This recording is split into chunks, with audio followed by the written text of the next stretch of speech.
अस्सलाम वालेकुम मेरे प्यारे बच्चों। उम्मीद करती हूँ कि आप सब अच्छे होंगे और खुशी खुशी रमज़ान गुजार रहे होंगे। आपको पता है सरी आज आपको रमज़ान की एक बहुत खूबसूरत कहानी सुनाने वाली है।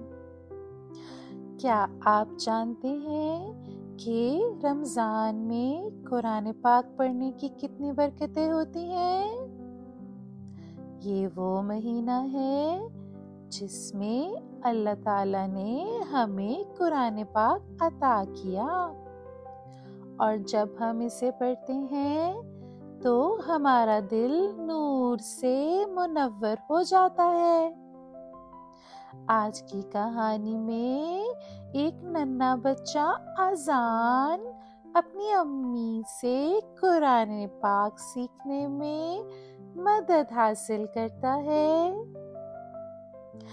तो चलो मेरे बच्चों, मैं आपको आज की कहानी सुनाती हूँ। तैयार हो जाओ।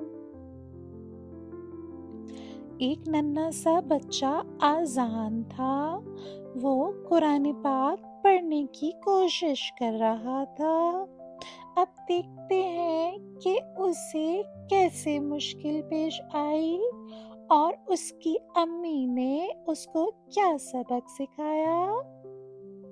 आजान बिस्मिल्लाहिर्रहमानिर्रहीम पढ़ के कुरान पाक शुरू किया तो कहने लगा, अम्मी मुझे ये लफ्ज़ समझ नहीं आ रहे, मैं क्या करूं, मुझसे गलती हो जाएगी।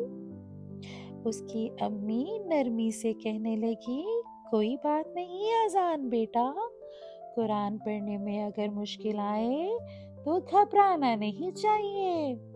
अल्लाह को वो लोग बहुत पसंद हैं जो सीखने की कोशिश करते हैं।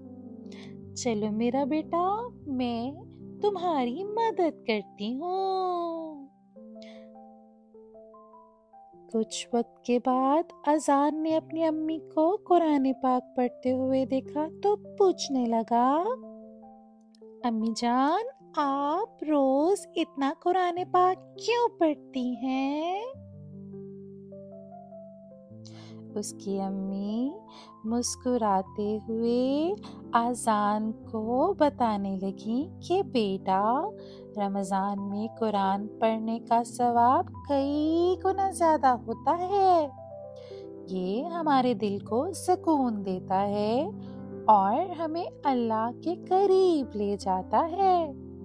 जब मैं कुरान पढ़ती हूँ तो मुझे बहुत खुशी महसूस होती है। ये बातें सुनकर आजान भी खुश होने लगा। आपने देखा बच्चों कैसे आजान ने हिम्मत नहीं हारी और कुरान पाक पढ़ना सीख लिया। रमज़ान में कुरान पढ़ना हमें सुकून देता है और हमें अल्लाह के करीब ले जाता है। इसलिए हमें भी कोशिश करनी चाहिए कि इस मुबारक महीने में ज़्यादा से ज़्यादा कुरान पाक पढ़ें और समझने की कोशिश करें।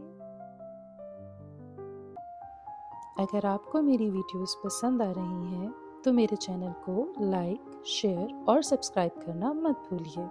Thank you.